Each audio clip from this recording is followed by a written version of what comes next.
Is this trade policy or gaslighting? A little bit of both. I think, and the whiplash that the markets and our farmers and everyone from day one is astounding, and it makes it very hard for people to plan, and it makes everyone nervous on top of all of the chaos that we have seen since January 20th.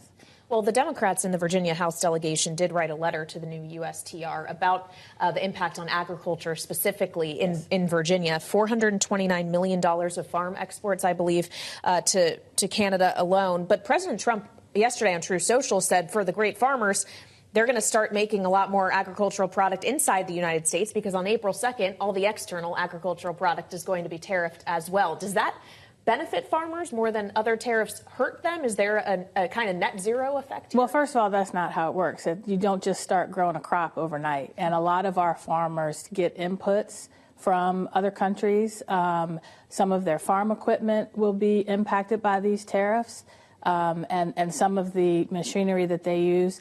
But more importantly, they're going to be retaliatory tariffs. The last time Trump put tariffs in place, there were retaliatory tariffs. And in Virginia alone, we had soybean farmers and tobacco farmers. Collectively, that was at least, I think, $61 million in losses. And so one of the first conversations I had was with a local elected leader in a rural area who is a Republican, who voted for Donald Trump, who is a farmer. And the first thing he said to me was, don't let him put the tariffs in place. Well, it's interesting. I mentioned the Commerce Secretary earlier today. He referred to this as a drug war, not a trade war. He said the trade war will start on the 2nd of April when reciprocal tariffs are put into effect. And the administration seems to have been kind of delivering the message that some short-term economic pain is an acceptable cost to bring down opioid-related deaths in this country, that getting to the fentanyl scourge is the point of this. Is there some principle in that mission that you agree with? We had the opportunity to pass a bipartisan, very strong border security bill that would have began working on addressing fentanyl coming into the United States last year. Last year. You know why we didn't do it? Because Donald Trump told House Republicans, don't pass that bill because I want something to run on and beat Joe Biden over the head with in the election. So there are ways that we can work with our partners in Canada and in Mexico to address the fentanyl traffic. There are ways that we can do that without harming the American people, without harming farmers. Look, with these tariffs, the cost of everything from groceries to gasoline, from toys to your tech gadgets, and everything else, the housing and health care, price is going to go up. And the American people, many of them, said they voted for Donald Trump because they wanted him to bring the cost down. Every action he has taken since day one is raising costs for the American people, and tariffs are part of that.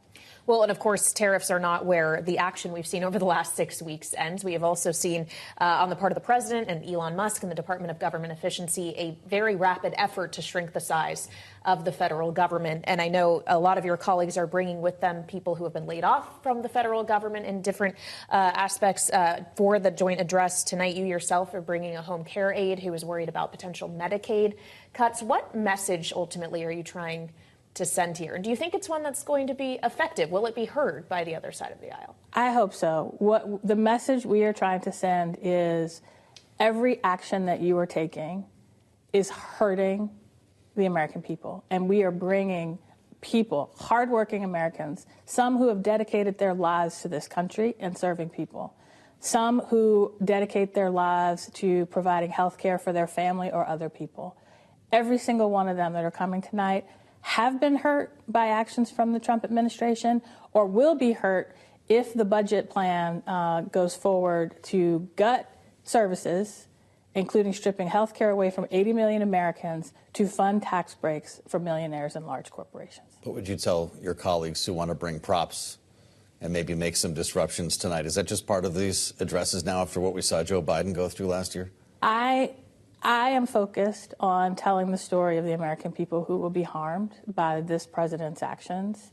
And my focus is on sharing their stories and not props.